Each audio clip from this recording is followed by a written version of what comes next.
La batalla fiscal del Grupo Salinas. Esto es muy interesante porque vemos que explicar varias cosas. Primero, ¿qué es qué es un impuesto? Primero, hay que entender qué es un impuesto. Eh, un impuesto es la forma en la que el Estado reúne recursos para poder cumplir sus objetivos. Sus objetivos o los fines del Estado son los mismos que pueden intuir, que son dar seguridad jurídica a las personas, dar seguridad en sí mismo, bienestar común, bien común, todo eso que es racionalmente intuitivo, por así decirlo. Eso es algo, es algo incluso que dentro del derecho existe, se llama derecho natural. Pero después tenemos que positivizarlo, ¿no? No simplemente porque algo exista va a ser real, ¿no? No podemos poner en la Constitución o en una ley todos tenemos dinero, porque al final del día no es una varita mágica con la que podamos decir o con la que podamos atribuirle situaciones reales dentro del mundo, ¿no? Debemos que hacerlo a través de mecanismos. Esos mecanismos cuestan dinero. Esos mecanismos requieren de personal, requieren de trabajo, requieren de recursos, requieren de materia, y eso se financia a través de algo que al final del día son los impuestos. Entonces, la justificación real y racional del impuesto es simplemente existir. Sin el impuesto, sin nosotros contribuir a un Estado que pueda protegernos, no existiríamos, así de simple. Muchas personas dicen, bueno, ¿por qué pagar impuestos? Principalmente este tipo que es Ricardo Salinas Pliego dice, ¿por qué pagar impuestos si al final del día no cumplen o no nos entregan seguridad o existe inseguridad o pasa esto, lo otro? Bueno, lo primero, que esto a nivel político podemos encasillarlo en un antes y un después. Antes de un proyecto y después de un proyecto. Tú no puedes recriminarle 40 años de fracasos o 70 años de fracasos, si quieres verlo así, a un gobierno que acaba de entrar hace 7, ¿no?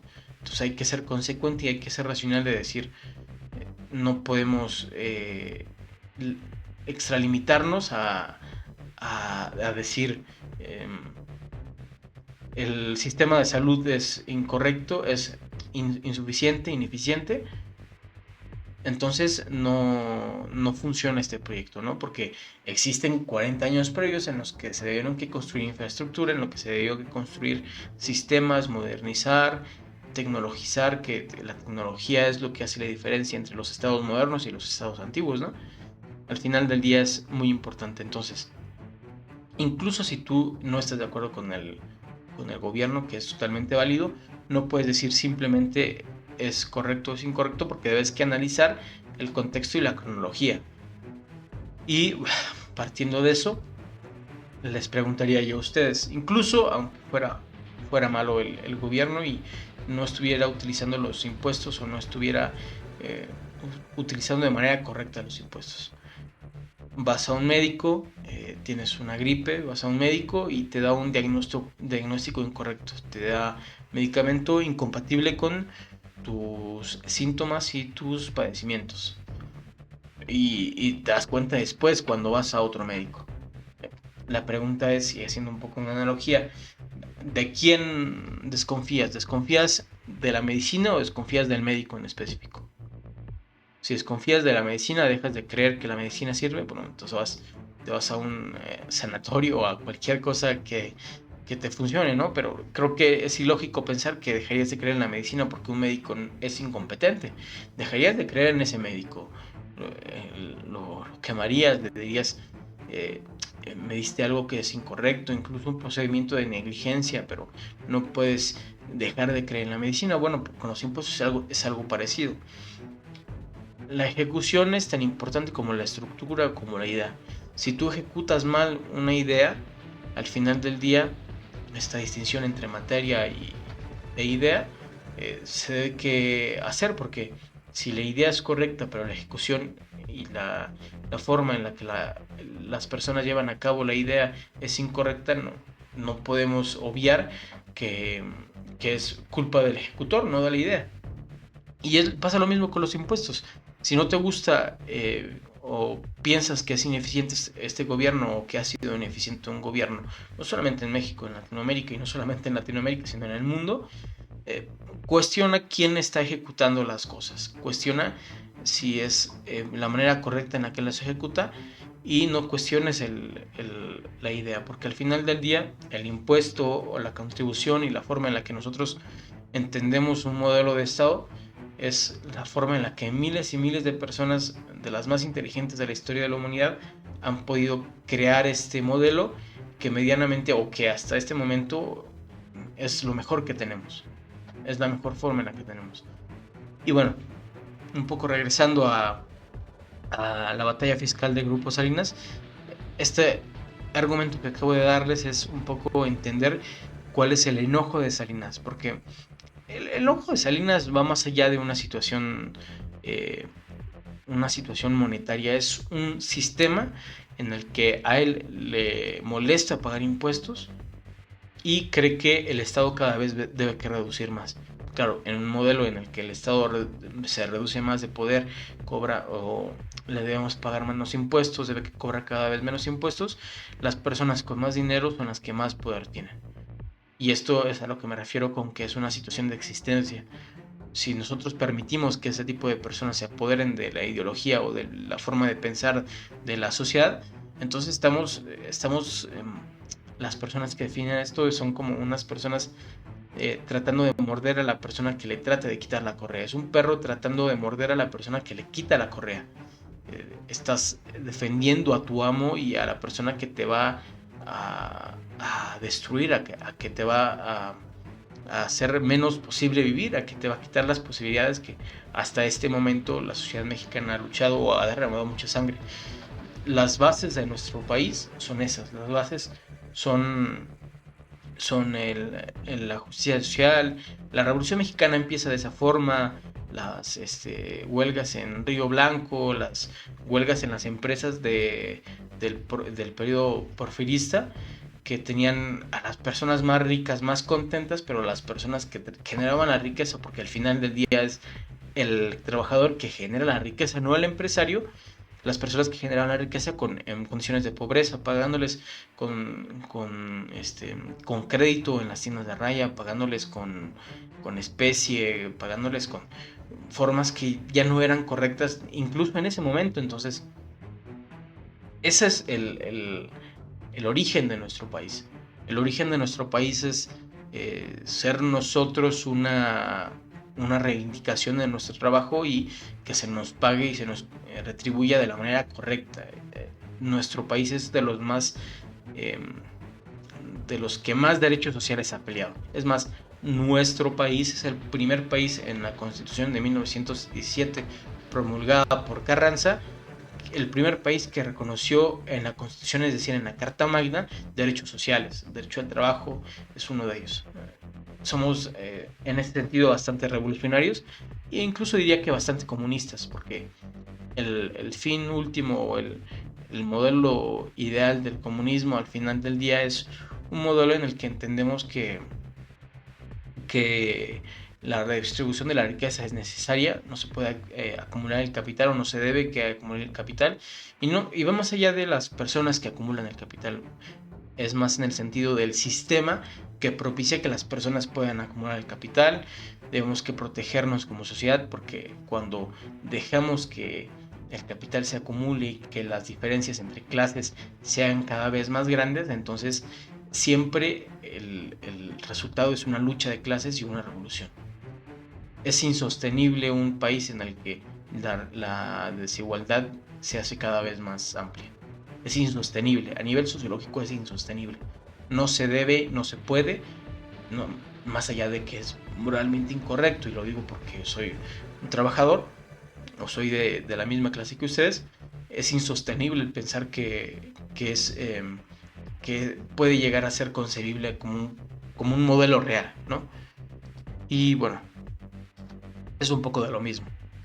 Esto en específico es una investigación sobre Salinas, de Ricardo Salinas, y sobre la forma en la que abusó un poco del sistema fiscal. Y esto no lo digo yo, lo dicen las resoluciones de la Suprema Corte de Justicia y lo dicen las resoluciones a nivel sistema tributario, sistema de atención tributaria, las resoluciones de las auditorías, y es básicamente lo que dice, que era cómo se hizo de cada vez más dinero, cómo, por así decirlo, evadió pagar impuestos, bueno, a través de un régimen. Nosotros, ya te expliqué qué es un impuesto, por qué es importante, ahora te voy a explicar qué clase de impuestos hay. En México existe el ISR, el impuesto sobre la renta, que es básicamente un impuesto sobre la ganancia. Las rentas, ¿no? Aquí tenemos de la cabeza el hecho de la renta como una renta de un cuarto, una renta de eso. Eso es más etimológicamente se refiere a otra cosa, se refiere a la ganancia, las rentas, qué tan rentable es algo, una actividad que tú llevas, y tú pagas un impuesto por las rentas que recibes, ¿no? Por el dinero que recibes. Rentas puede ser un trabajador que trabaja por un salario cada mes o cada quincena y te pagan cierta cantidad por eso. Las rentas es eso, las rentas es un empresario que obtiene ganancias o utilidades de su empresa porque tiene un sistema, le paga empleados, genera riqueza, genera producto, lo vende, lo comercializa y al final del día en ese ciclo genera ganancias y esas ganancias un porcentaje se le adquiere a los trabajadores y otra se le queda a él, ¿no? O la reinvierte y entonces de ese dinero debe que pagar un impuesto. Eso es el ISR. Después solamente lo deben que pagar las personas que generan ciertas actividades que generan dinero. Después está el IVA, impuesto al valor agregado, que ese impuesto al final del día es un impuesto que todos pagamos, trabajes o no trabajes, seas un niño, seas un adolescente que no trabajes, un estudiante o seas un trabajador. Lo pagas desde el momento en el que compras algo en la tienda, porque todo tiene un IVA incluido. Vas a un Oxxo, tiene un IVA incluido que se debe que pagar por ese valor agregado que se le genera, que es un producto que se transforma en una materia prima y se construye algo más complejo y ese valor agregado se le debe que pagar al Estado. Es una forma de justificar y es una forma de darle un fundamento jurídico, pero al final del día es lo que yo les decía, es una forma en la que el Estado genera riqueza para poder conseguir sus fines. Es eso. Entonces, dentro de este sistema en el que pagamos ISR, pagamos IVA, pagamos IEPS, los empresarios que tienen esos giros, un impuesto especial, generan esa cantidad de impuestos, tenemos distintos regímenes fiscales. Entonces, tú puedes tener un régimen, un reciclo, un régimen simplificado, y en 2008 había un régimen que se llamaba régimen de consolidación fiscal. Este régimen de consolidación fiscal era muy, muy tramposo, por así decirlo de una forma sutil, ¿no? Era complejo de entender, pero era la forma en la que un conglomerado de empresas, un grupo que se le podía llamar, en este caso el Grupo Salinas, reunía el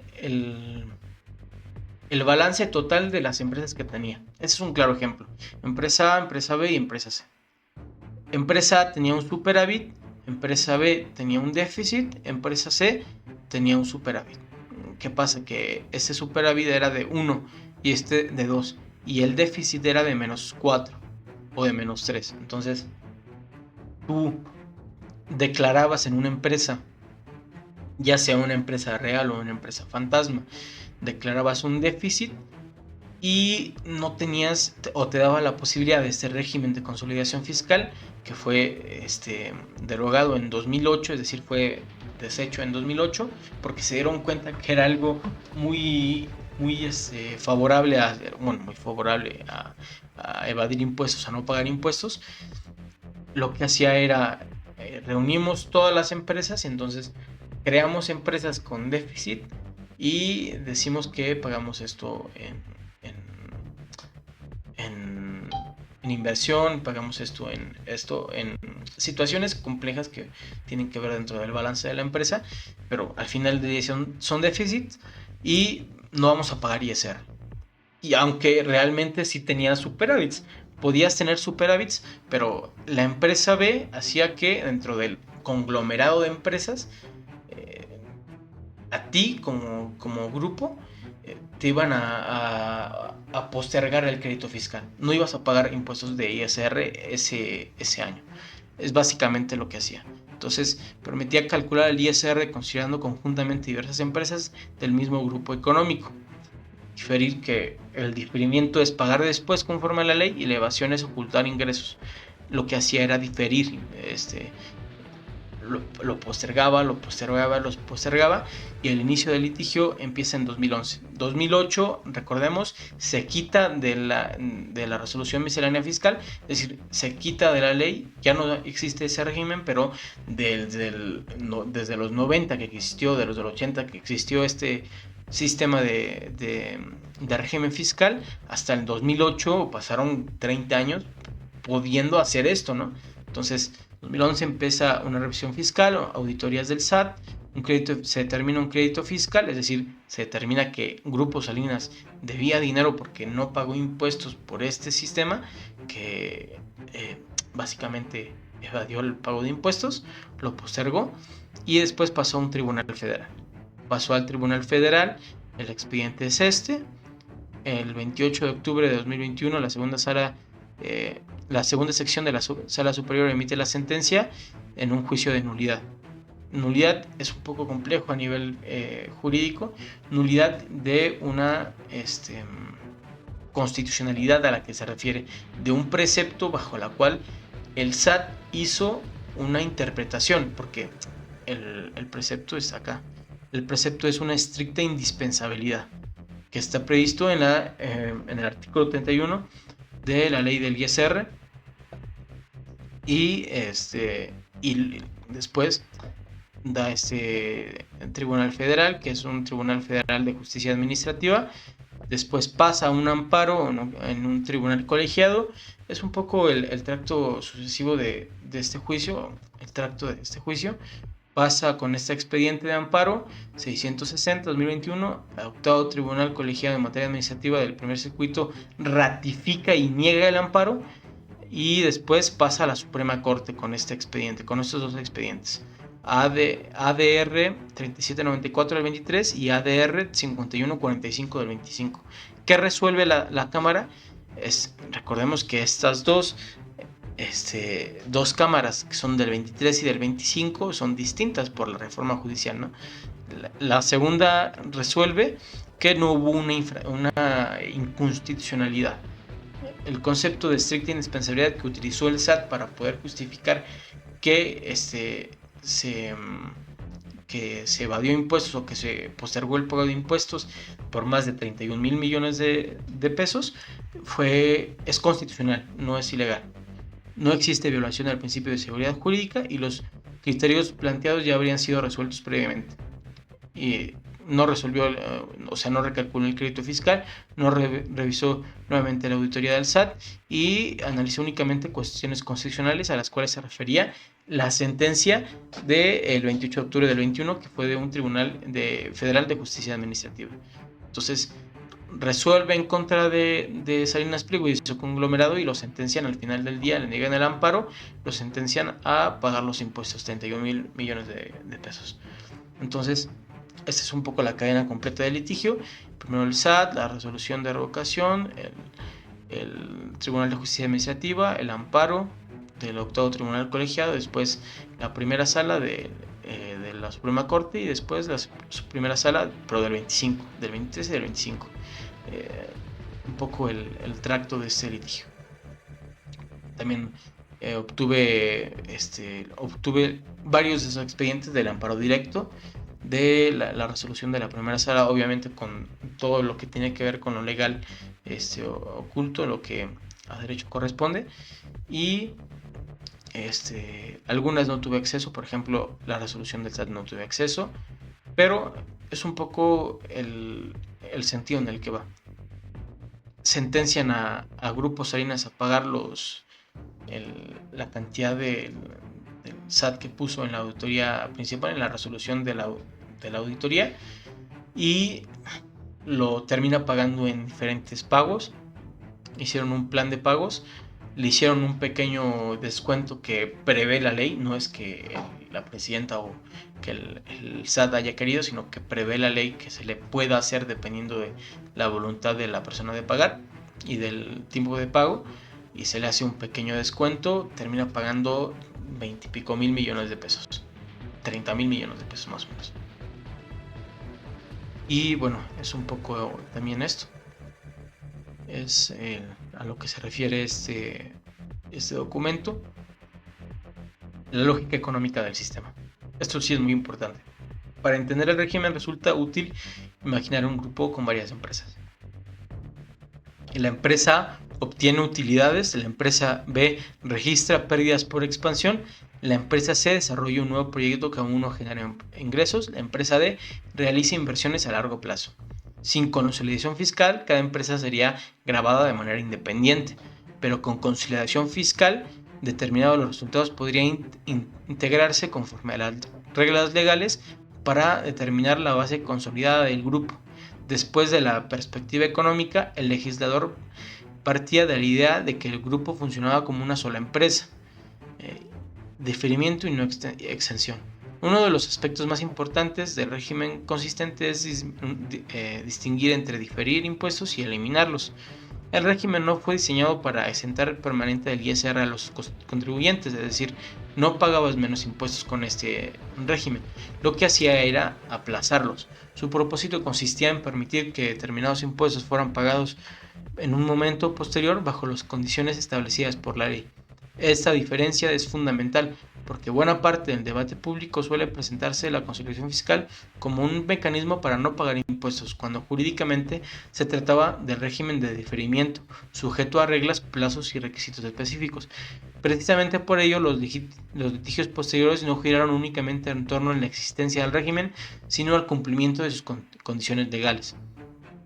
Operaciones, lo que el SAT, al final del día, hay una actor y hay una contraparte, ¿no? Un actor y la persona que incentivó el litigio para no pagar fue Grupo Salinas. Decía, yo estuve bajo ley, yo seguí los lineamientos legales que me permitían en ese momento el régimen de consolidación fiscal, y el SAT dice, no lo seguiste, utilizaste y abusaste de un precepto legal, de un régimen, para poder evadir el pago de impuestos durante tanto tiempo y de manera tan injustificada legalmente, y según las auditorías y la evidencia que te estoy presentando, no lo hiciste de manera legal, lo hiciste de manera viciosa, porque el vicio dentro del derecho también es un elemento de validez, recordemos eso, ¿no? Entonces, dice el SAT, no seguiste las condiciones legales.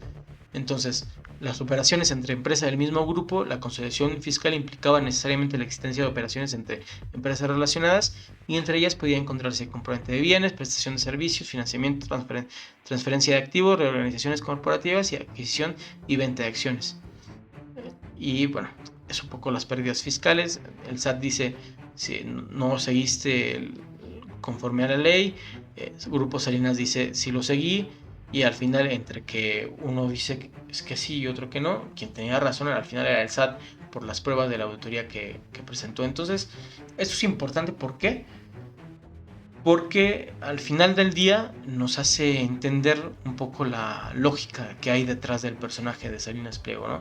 La lógica de él es, no debo que pagar impuestos, la empresa privada debe que sustentarse, porque produce empleos, pero por otro lado, es el empresario de los empresarios que vende el crédito más caro, el crédito personal me refiero, más caro, con los intereses más caros.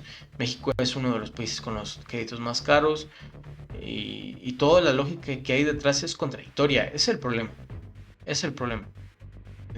Por un lado es deudor fiscal, y él cree que no debe que pagar impuestos porque él cree que él genera valor, él cree que él es parte de un sistema que mantiene vivo a México, pero lo que él no entiende es que al final quienes generan la riqueza o quienes generan los bienes y servicios son los trabajadores, y la clase trabajadora, él no le paga bien, no le paga bien, me refiero a un ejemplo genérico, puede pagarle bien o no, pero no le paga correspondiente a lo que él tiene respecto a lo que le paga a sus trabajadores, ¿no? Es, es un sistema que mantiene este, lo suficientemente contento a sus trabajadores, pero no tanto como para que empiece a disminuir el ascenso de esa distinción entre clases, esa distinción, ese aumento de la desigualdad, ¿no? Es un, los mantiene lo suficientemente contentos para que no ladren. Es básicamente ese el problema. Es básicamente el problema de todo esto.